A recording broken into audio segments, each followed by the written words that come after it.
I wish I'd known when I was young and dreamed of glory.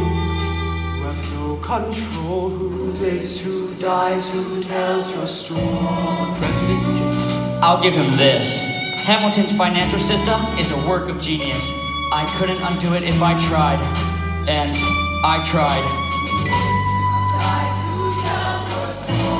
President Madison. He took our country from bankruptcy to prosperity.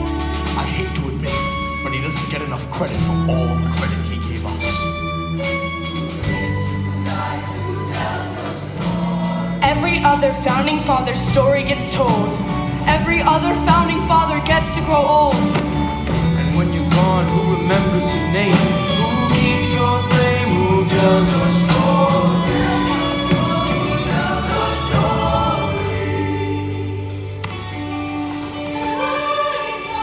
I put myself back in the narrative. I stopped wasting time on tears. I live another 50 years. It's not enough. I interview every soldier who fought by your side. I try to make sense of your thousands of pages of writings. You really do write like you're running out of time.